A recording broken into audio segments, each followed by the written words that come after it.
여러분, 그 스타 강사죠. 김창욱 씨라는 분인데, 그분의 동영상을 제가 주중에 하나 봤는데, 참 재미난 걸 알게 되었습니다. 이분이 윤동주의 시를 언급을 하는데, 그 윤동주 시인이 지었던 십자가라고 하는 그 시예요. 제가 그 이야기를 듣고는 그 시에 대한 또 배경, 또 해석을 인터넷으로 막 찾아보게 되었는데, 이건 정말 그 은혜스럽더군요.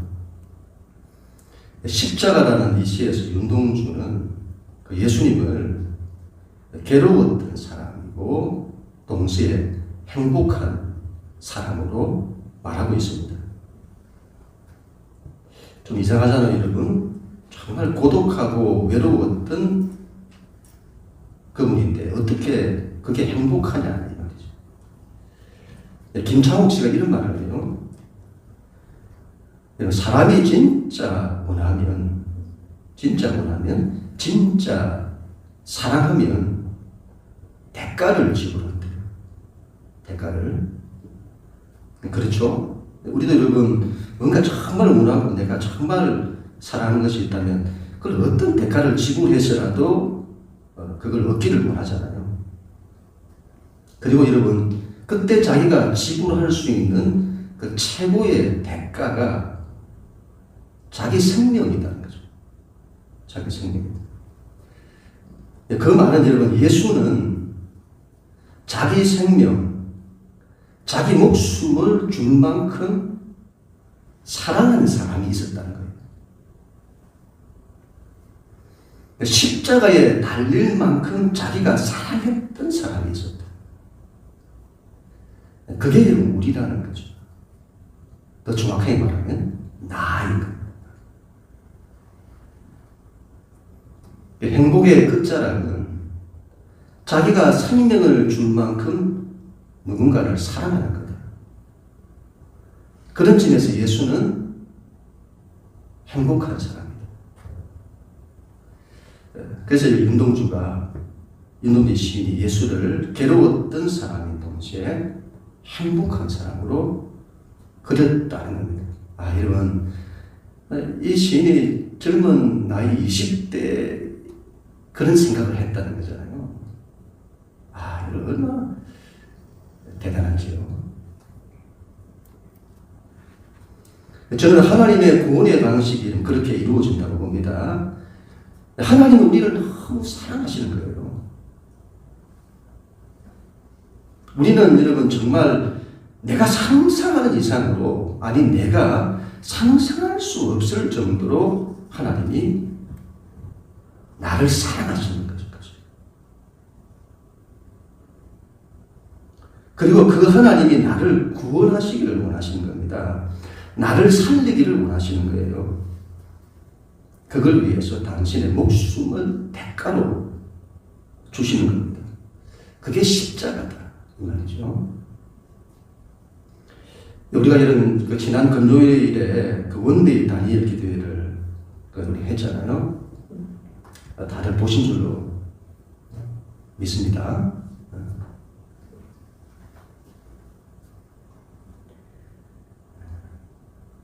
교회에서 여러분 이거 했으면 좋겠습니다. 정말 은혜스럽습니다. 그렇게 한다면 거기에 마음을 같이 해주고 또 뜻을 같이 해주고 그걸 함께 하자. 함께 은혜 받자고 하는 이런 마음이 우리 신앙에서는 정말 중요한 자질이라고 봅니다. 이런 마음을 가져야 되는 거죠. 그래 함께 하자. 그런 마음을 가지고 계실 건데 우리 응답교회 더 많은 분들이 그랬으면 좋겠습니다. 윤치영 목사님이 말씀을 전해주셨는데 얼마나 은혜가 되었는지요. 우리가 믿는 신앙에서 가장 중요한 본질이 무엇인지를 말했다고 봐요. 십자가라는 말이죠. 십자가. 그게 여러분 이 사탄의 권세를 깨뜨리고 우리 인생의 어둠을 떠나가게 하고 사람을 살린다는 거죠. 사람을 살린다. 우리 오늘 말씀을 통해서도 우리가 이 점을 좀 나눠보도록 그렇게 하겠습니다. 우리가 지난주에 보았던 창세기 44장 33절, 34절 말씀, 우리 하나님 말씀 같이 읽겠습니다. 시작. 이제 주의 종으로 그 아이를 대신하여 문물러에서 내 주의 종이 되게 하시고 그 아이는 그의 형제들과 함께 올려보내소서. 그 아이가 나와 함께 가지 아니하면 내가 같이 내 아버지에게로 올라갈 수 있으리까? 두렵건대 제가 내 아버지에게 미침을 보리이다. 아멘. 우리 오늘 우리가 나눌 이야기는 창세기의 클라이막스라고 봅니다. 유다가 이르던 유다라고 하는 이 아들이 자기를 희생합니다. 아버지를 생각하죠. 동생을 생각합니다. 자기가 대신 종이 될 테니 저 아이를 살려달라고 합니다. 이 유다의 희생으로 모든 것이 다 풀리게 됩니다. 모든 것이 다 열리게 돼요. 만약에 이런 유다가 희생을 하지 않았다면 모든 것이 거기서 끝났을 겁니다. 요셉이 형들을 용서를 했을 겁니다. 그러나 요셉과 형들 사이에 화해는 일어나지 않았을 겁니다. 여러분, 이 희생인데요. 유다의 희생. 예수님의 희생이 없었다면 하나님과 우리 사이에 화해는 없었을 겁니다. 희생이 얼마나 큰 힘인지를 알아야 합니다. 하나님과 우리 사이에 모든 막힌 것을 다 뚫습니다. 그리고 하나님과 우리 사이를 화해케 하는 거죠. 그래서 신앙은 하나님과의 화해로 가야 합니다. 화해로 가야 합니다. 왜냐하면 예수님께서 그걸 주시려고, 하나님과 우리 사이를 화해케 하시려고, 그걸 주시려고 당신의 생명을 주신 거예요. 그렇죠. 근데 문제는 우리가 그걸 잃어버리고 있다는 거죠. 잃어버리고 살아간다는 거죠. 하나님을 믿는다는데, 하나님과의 관계가 소박한 겁니다. 하나님과 별로 친하지도 않고,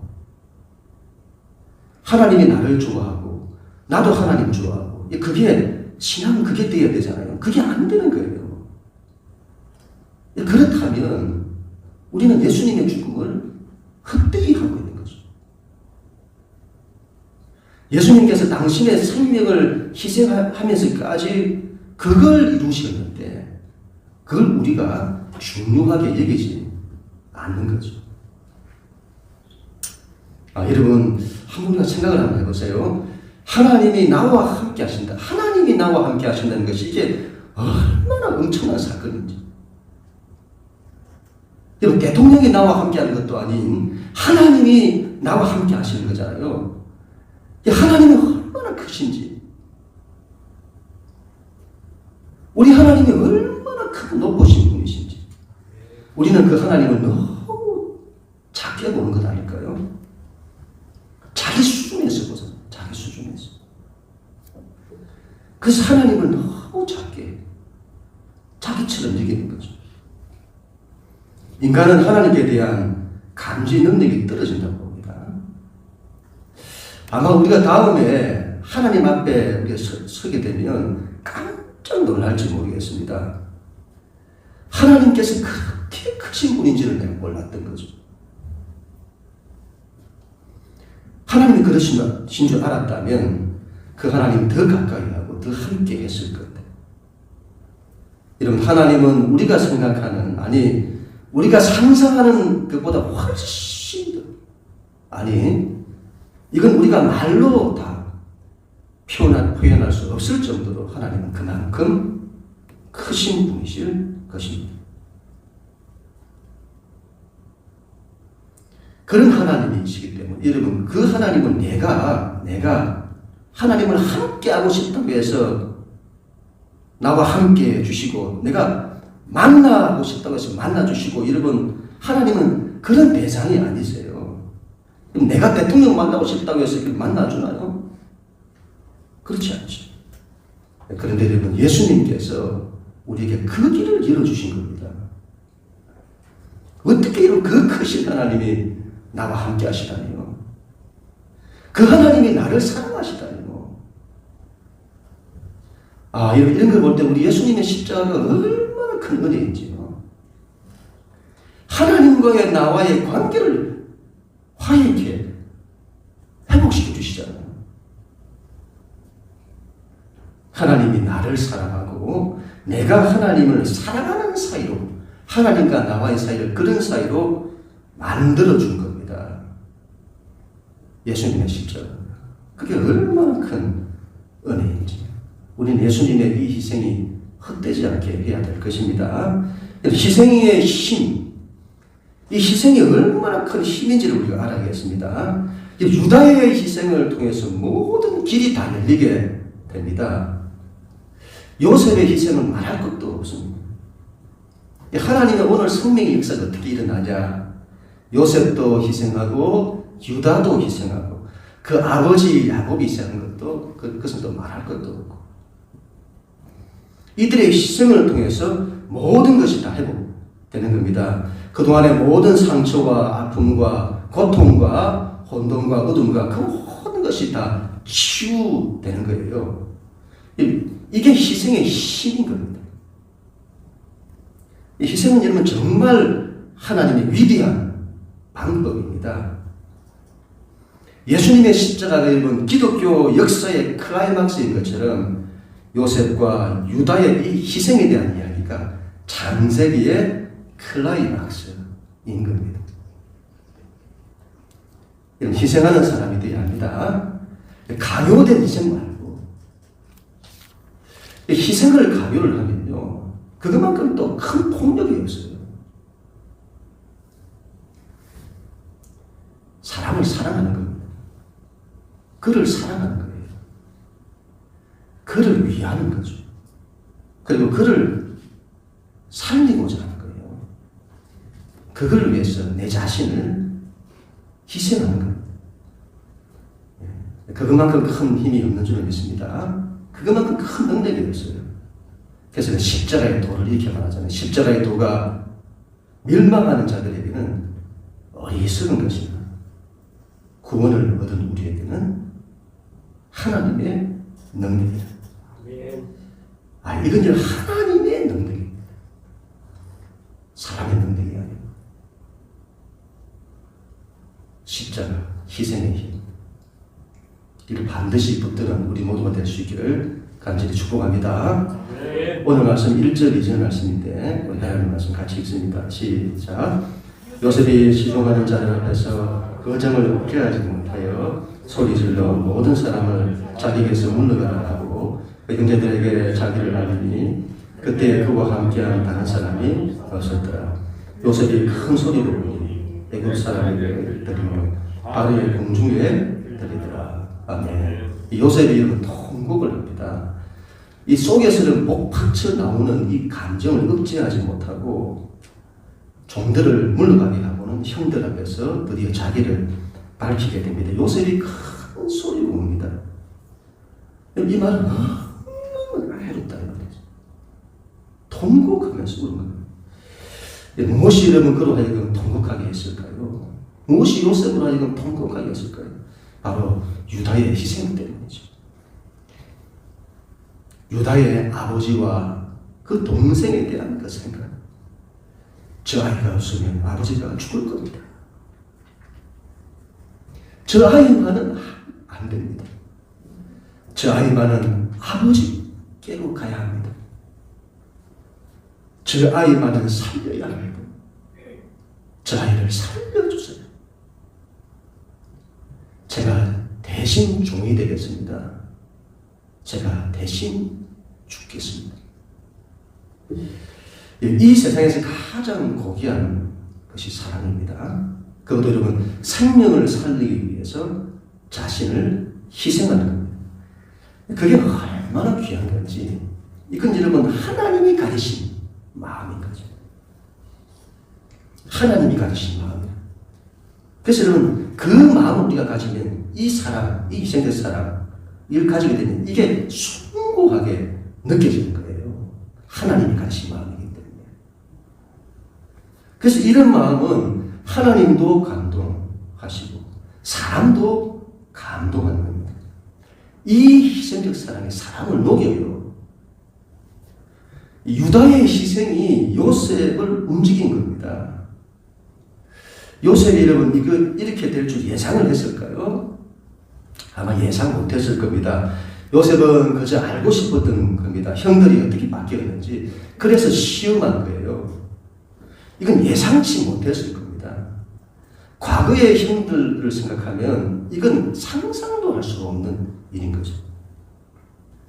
그냥 오는 게 아니라 통곡을 하는 겁니다. 통곡한다는 것은 치유를 하라는 겁니다. 치유. 유다의 이 희생을 보면서 요셉이 통곡하면서 치유가 되는 거예요. 씻겨지는 거다 이 말이죠. 씻겨지는 것. 이런 눈물은 왜 나는 것일까요? 눈물은 왜 나죠? 여러분 이유와 의미가 있다고 보는데 사람은 언제 오나 너무 아파서 울기도 하고 너무 억울해서 너무 슬퍼서 또 너무 기뻐서도 울어요. 그러나 여기 요셉의 울음은 상처를 씻는 의미가 강하다고 봅니다.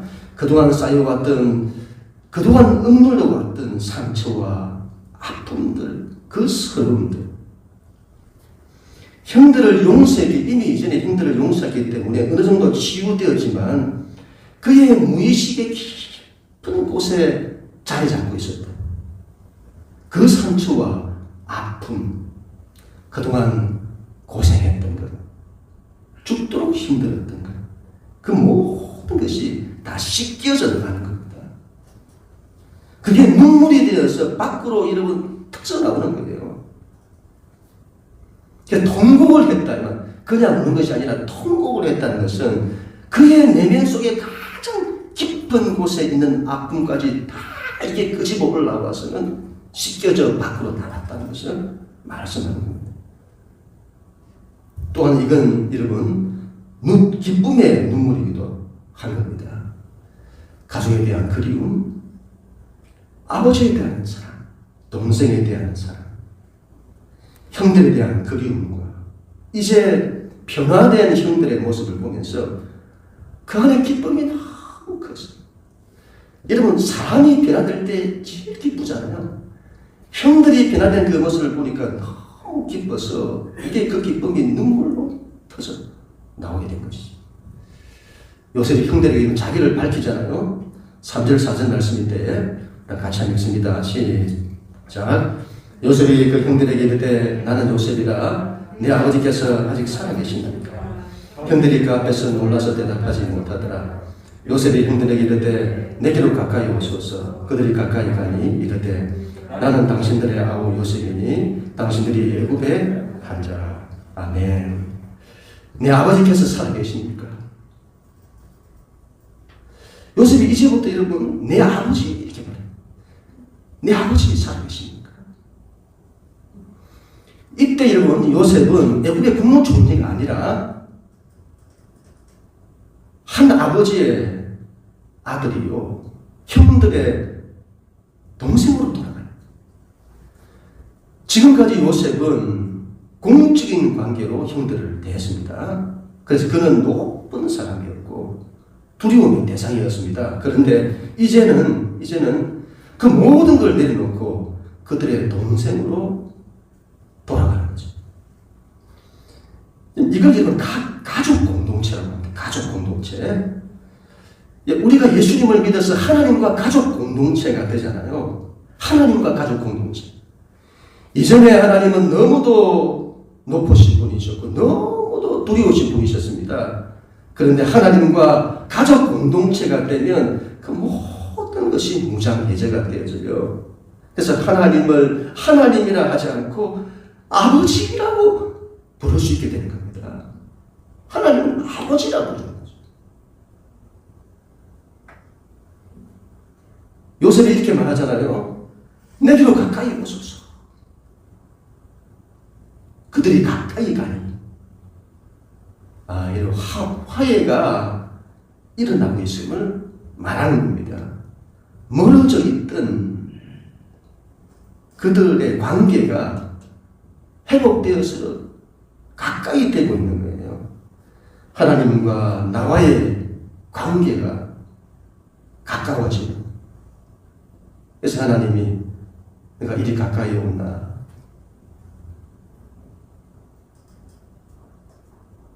이렇게 가까이 온 겁니다.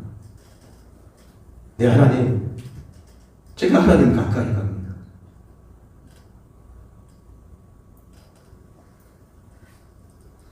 희생적 사랑,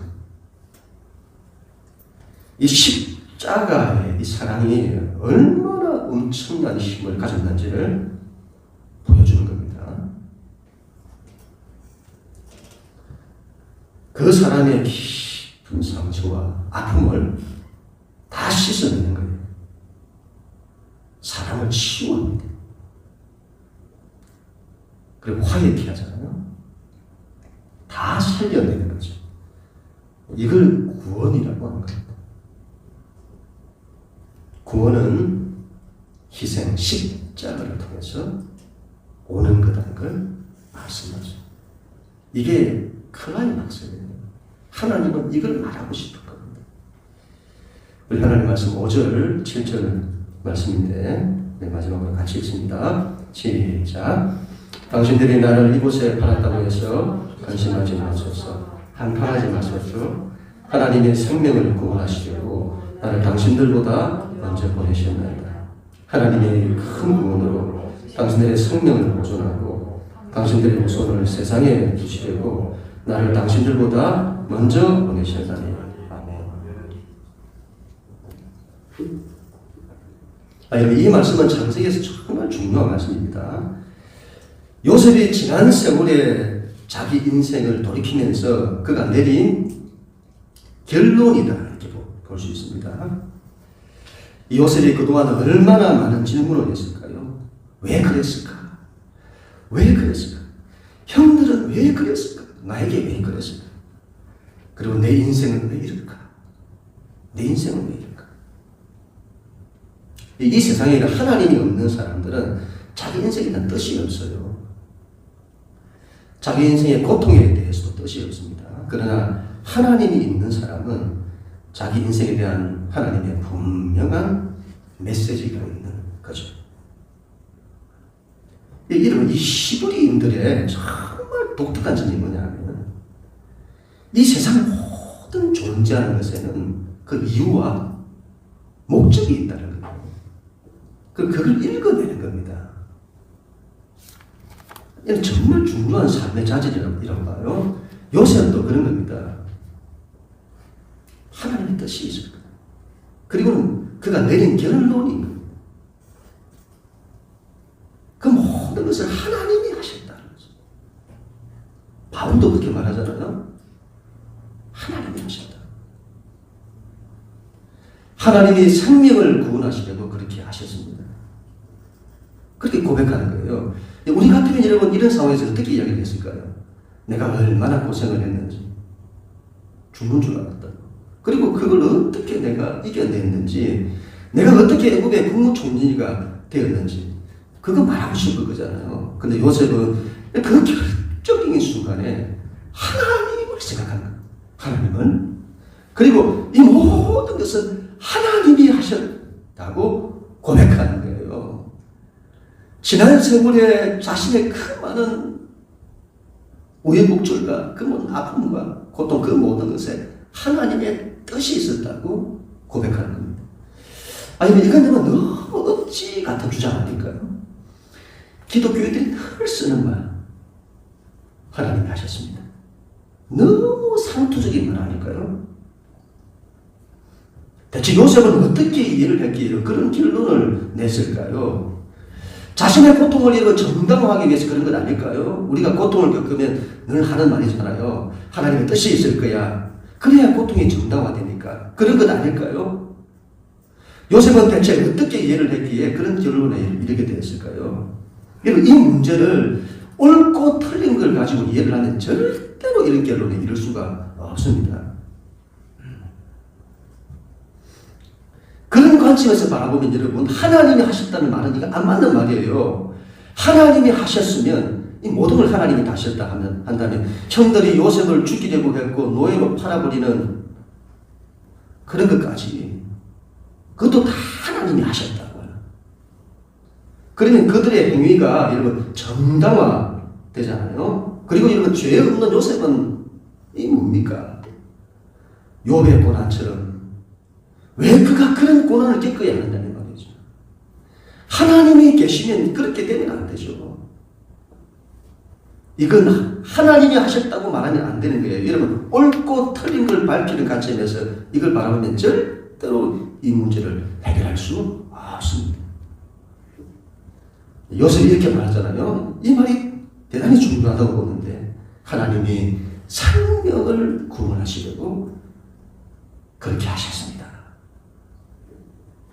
하나님께서 큰 구원을 위해서 당신들과 당신들의 후손을 세상에 두시려고 그렇게 하신 겁니다. 이 말은 단순하게 큰 흉년 때문에 당신들을 살리려고 그렇게 했습니다. 그런 의미보다 더 큰 장차 하나님이 우리를 통해서 이 세상을 구원하시려 우리와 우리 후손을 위하여 그렇게 하셨다고 고백하는 것이에요.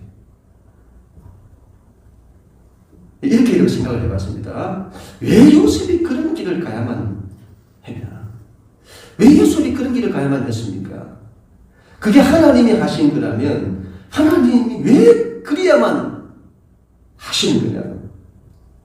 하나님이 전능하시다면 그런 고통이 아니더라도, 그런 요셉을 그렇게 고통스럽게 안 하더라도 요셉을 애굽에 보내서 국무총리가 되게 하고 세상을 구원하면 될 것 아니냐고 그렇게 말할 수 있잖아요. 그런 질문은 우리가 예수님에 대해서 왜 예수님이 십자가의 길을 가야만 하냐고, 그 길이 아니면 안 되냐고 그렇게 질문하는 것과 똑같은 거다. 우리가 예수님의 십자가를 묵상하면 할수록 깨닫는 것은 이 길이 아니면 안 된다는 것입니다. 이 길이 아니면 구원의 방법이 없다는 거예요. 여러분, 정말로 완악한 이 고집스러운 죄만은 우리를 회복하는 길은 이 길밖에 없다는, 십자가 외에는 없다는. 우리가 예수님의 십자가를 알아가면 갈수록 우리가 깨닫게 되는 거예요. 만약에 예수님의 고난과 십자가가 없었다면 인간은 자신이 그렇게 죄인이라는 것을 깨닫지 못했을 겁니다. 죄가 얼마나 심각한 것인지, 그 죄의 결과가 무엇인지 우리는 알지 못했을 겁니다. 예수님의 십자가를 통해서 우리의 인간의 죄가 다 폭로되는 거예요. 우리는 우리가 생각하는 것보다 훨씬 더 죄인이다. 우리가 생각하는 것보다 훨씬 더 상상하지 못할 정도의 죄입니다.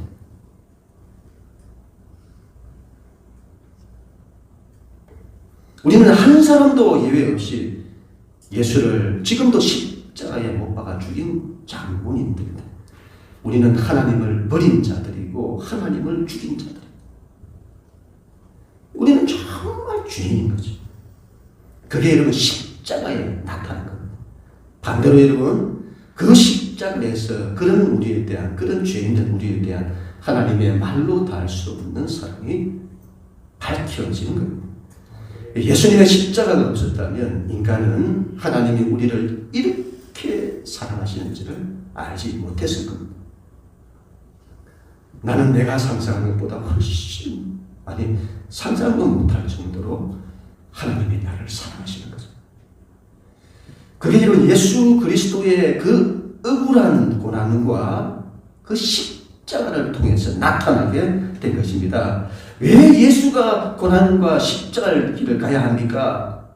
왜 그게 하나님의 뜻이고 하나님이 하신 일입니까? 우리가 죄인이기 때문인 거지. 그런 죄인된 우리를 사랑하시고 그런 우리를 살리기 위해 이거 아니고는 안 되는, 이런 이 하나님에 대한 우리에 대한 구원, 이 관점이 아니고는 이 사건은 이해할 수 없는 겁니다. 이게 하나님의 뜻이었다는 겁니다. 요셉이 이런 고난의 길을 가게 된 것도 마찬가지예요. 요셉의 고난이 없었다면 형들에게 구원은 없었을 겁니다. 온갖 죄악으로 가득했던 형들, 온갖 거짓과 폭력으로 가득했던 그들. 요셉 사건이 없었다면 그들은 자신들이 얼마나 큰 죄인인지를 알지 못했을 것이고 하나님께 대한 마음도 없었을 겁니다. 하나님께서 요셉 사건을 통해서 여러분 야곱의 가정을 이 요셉이라고 하는 이 사건을 통해서, 이 사람의 사건을 통해서 야곱의 가정을 어떻게 하나님이 구원하시는지를 보세요. 그렇게 거짓되고 폭력적이었던 완악하고 자기들밖에 몰랐던 그들이 아버지를 위해서, 동생을 위해서 자기를 희생하잖아요. 그럼 나중에는 어떻게 되죠? 그들을 통해서 이스라엘 12지파가 만들어지는 거예요. 이들을 통해서 예수님의 12제자들을 통해서 하나님 나라가 만들어지는 것처럼 이 12형제, 이런 12형제들을 통해서 하나님의 백성들이 만들어지는 겁니다. 그들로 하여금 세상을 구원하는 일들이 일어나게 되는 거죠. 요셉이 지난 세월에 자신의 고난을 통해서 깨닫게 된 것이 이것이라고 봅니다. 그걸 위해서 하나님이 그렇게 나를 인도하셨다는 거죠. 이건 지금도 여러분 우리에게 마찬가지인데, 우리는 그리스도의 남은 고난을 우리 육체에 채우듯 우리는 주님이 가신 그 길, 십자가의 길을 따라가는 겁니다. 그게 우리의 길이에요. 우리는 희생의 길을 가는 겁니다. 왜 그렇죠? 하나님이 세상에 있는 저들을 사랑하시기 때문에, 그들을 구원하시려고 하나님을 잘 믿는 우리를 십자가의 길을 가게 하시는 거죠. 그래서 여러분, 우리의 십자가를 통해서 세상은 정화되는 것입니다. 우리의 십자가를 통해 세상이 회복되는 거예요. 그게 하나님의 뜻입니다. 자녀들에게 이런 십자가를 지울 때에 부모의 마음은 얼마나 아플까요? 우리 자식들을 바라볼 때 그렇게 안 했으면 하잖아요. 자식들이 편안히 살았으면 하잖아요. 그러나 저 아이를 통해서 하나님의 생명의 역사가 나타나도록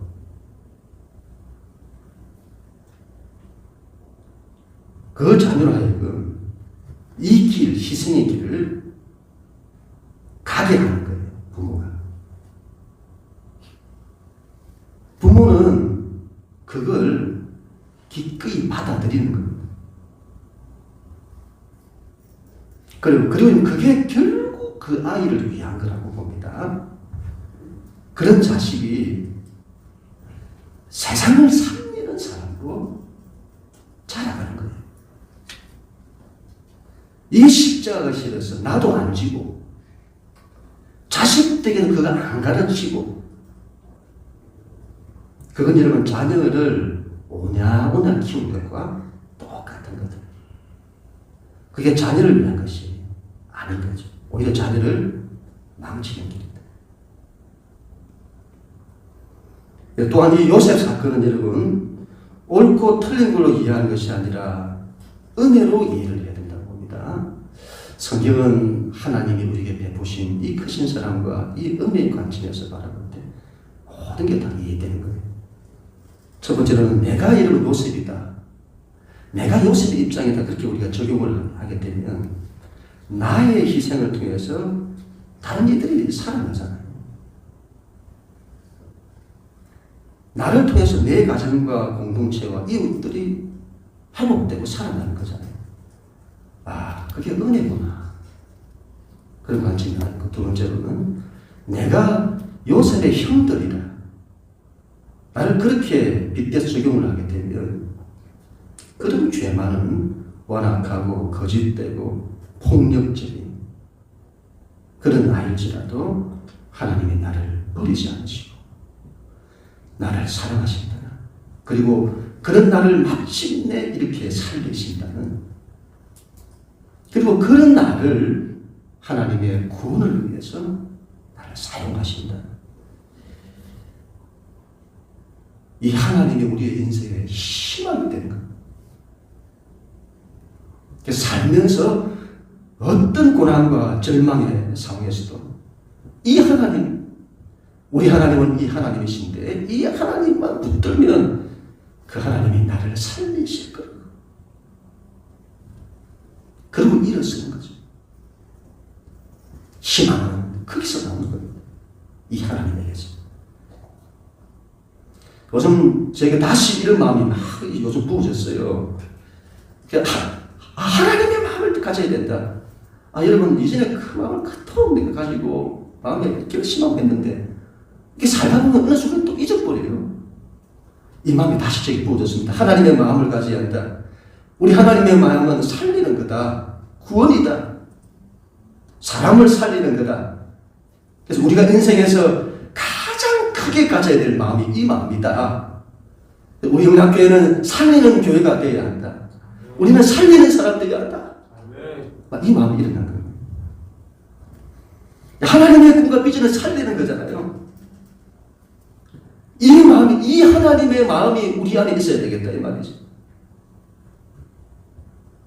여러분, 그 마음, 다른 말, 이 하나님의 이 마음 가지고 우리 그 마음으로 살아가십시다. 그래서 우리가 기도하십시다. 하나님, 우리를 일으켜 주십시오. 하나님, 우리를 일으켜 주세요. 우리에게 하나님의 마음을 부어주세요. 우리가 살리는 사람 되게 해주세요. 하나님, 자신을 살리게 해주세요. 무력감에, 패배감에 사로잡힌 하나님, 나를 살리게 해주세요. 무너진 내 인생을 살리게 해주세요. 무너진 내 가정을 살리게 해주세요. 우리 가족들 주여 살리게 해주십시오. 우리 영락교회 이런 살리게 해주십시오. 한국교회 살리게 해주십시오. 하나님, 그 일을 위해서 나 자신을 주님께 드립니다. 그 일을 위해서 나 자신을 희생합니다. 그렇게 우리가 결단하십시다. 코로나 시대를 통해서 우리가 정말 가져야 할 그 마음이라고 봅니다. 그런 마음, 모든 걸 다 풀고 모든 걸 다 살리게 될 것입니다. 그건 우리 모두가 다 될 수 있기를 주님 이름으로 간절히 축원합니다.